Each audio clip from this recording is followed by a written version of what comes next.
available, officer. We have a motor vehicle crash with a reported possible DOA with 3 trapped inside. Maybe alcohol involved.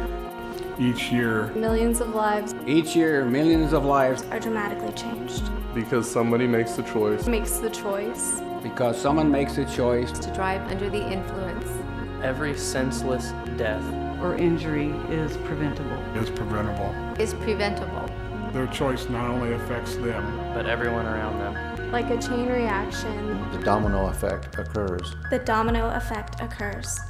Every time someone makes this choice, it will inevitably End in tragedy.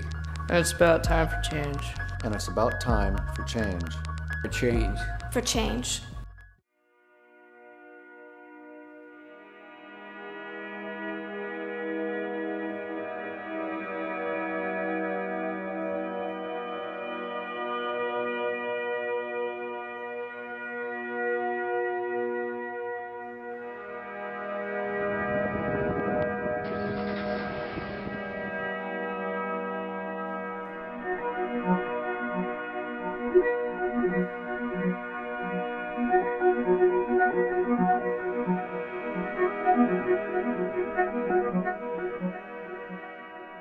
Me and my dad and my little brother were driving from my sister's house. I just happened to glance to the left and I see a car flying towards us. And I tried to stomp on the gas to get out of the way because I was right in the middle of the intersection. And I think by the time I hit the gas, he hit us. So spinning around a few times and hitting a wall. And I looked in the back seat and I couldn't see my brother. The impact caused the door to buckle.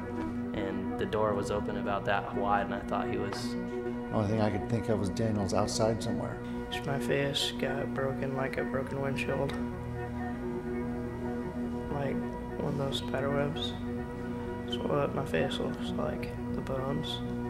When you see movies, you see that people get in a car wreck and they're hurt and they're not moving, they're unconscious. It's not like that. I mean, he was... They tell you not to move the person, but when you're in that situation, it's really hard because he was choking on his own blood.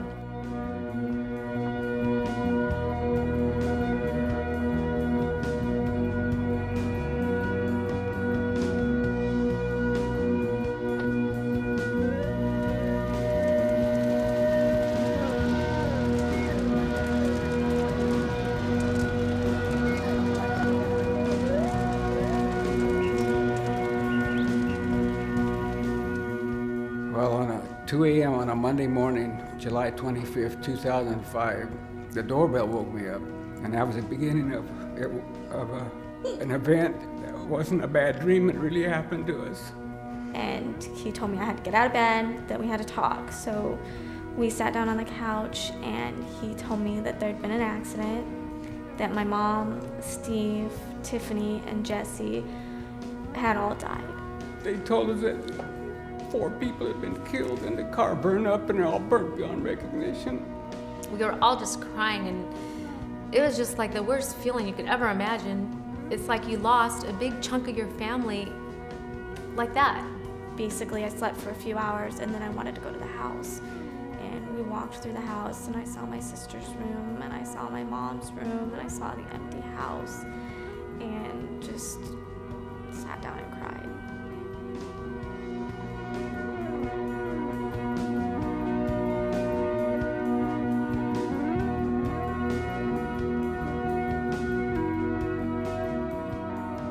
and I got a frantic call from Kathy, very confused and panicked. And she said, I want you to sit down. I have some terrible news for you. And she asked me if I had a son named Richard Andrew Garnero, and I said yes. And then she told me that she was sorry to tell me that he had been involved in an accident and had been killed.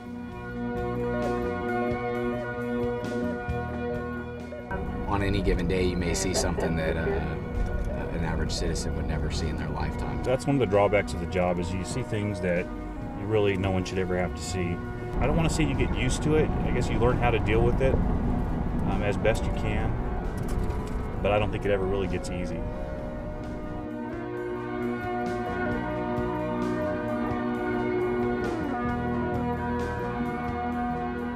I was playing softball and my brother called me and said that my parents had been in an accident. And I saw a white truck pull out from the shoulder right into our path. I felt the brakes and I heard the crash of the impact. The next thing I remember, I was laying on the ground, tangled up with the motorcycle. I couldn't move. I was in shock. I was looking around for Mike. And so I went down to the hospital and he told me that my dad died, and later, a couple hours later, the cops came and told me that the guy who caused the accident, his blood alcohol level was 0.16. You know, to leave your house and put others at risk. And also he fled from the scene, and what kind of man would hit a motorcycle and leave the people there and not offer assistance? I mean, that just amazes me. I cannot find words to describe somebody that would do that. So I was just sitting in a room and I was just sitting there freaking out, like, where's my dad at? Why aren't you guys telling me anything? I want to see my dad. And finally, one of the workers there answered me and said, a doctor will come talk to you in a minute. And he came and told me that there's nothing more that they could do, that my dad had passed away. And I just remember going into a hospital room and just breaking down. The reason I pulled you over is I noticed back here on Court Street when you were driving, you were kind of weaving across the lane lines. Is there a reason for that? I hadn't noticed. Okay, is this your truck? Yeah. That people, a lot of times, that are out drinking don't think it's ever going to happen to me. But it does happen, you know, and people don't realize how it affects their judgment, and that's one of the reasons I think that people get behind the wheel and drive, is just because they're not thinking clearly because they are intoxicated. I believe that you are unable to safely drive because of your level of intoxication, okay? So right now you're under arrest for DUI. You see about those cases, you know, and we have them here, those tragic cases where innocent people get killed in car wrecks, and you know, and people end up hurting themselves and others. And it's especially, you know, you see a lot of those sad situations with younger people, teenagers in particular, younger adults, because they're typically the ones that are doing the majority of the drinking. I don't think people realize how much of an effect it will have. You know, they may think, well, yeah, I'm going to go to jail, but the effects go on from there.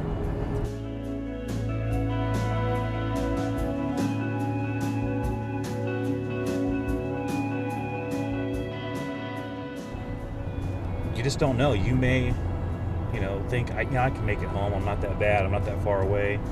But it just takes that one little slowed reaction, and not only do you take the chance of seriously injuring or hurting yourself or anyone else who's in your cars, you may hit somebody else. You may end someone's life just because you didn't want to call a taxi or arrange for a sober ride or just not drink at all.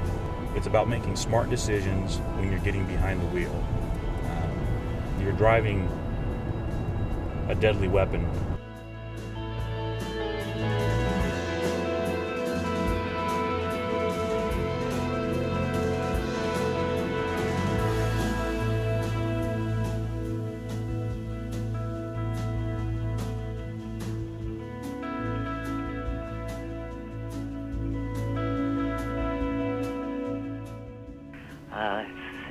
Since this crash has occurred, a lot of things have changed in my life.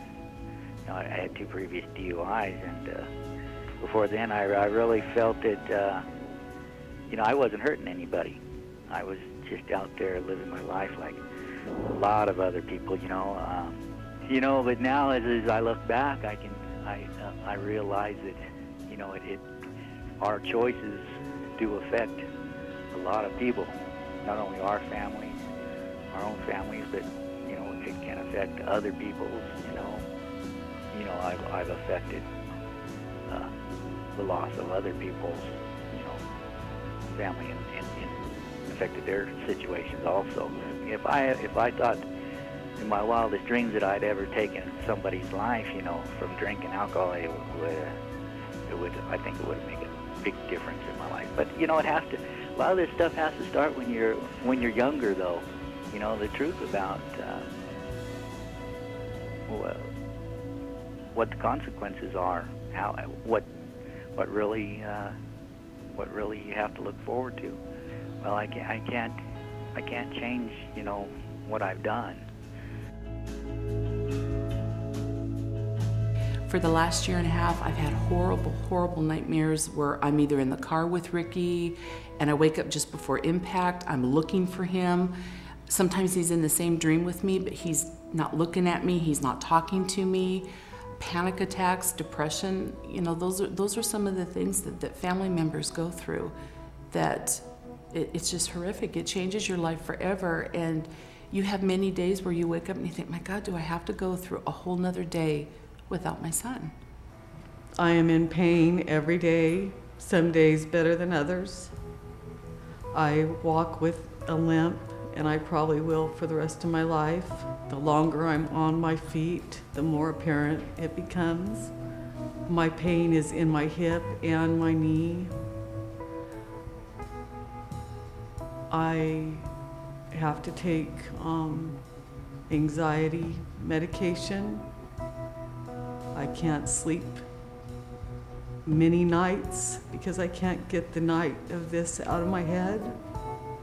I lay awake and it just plays again and again.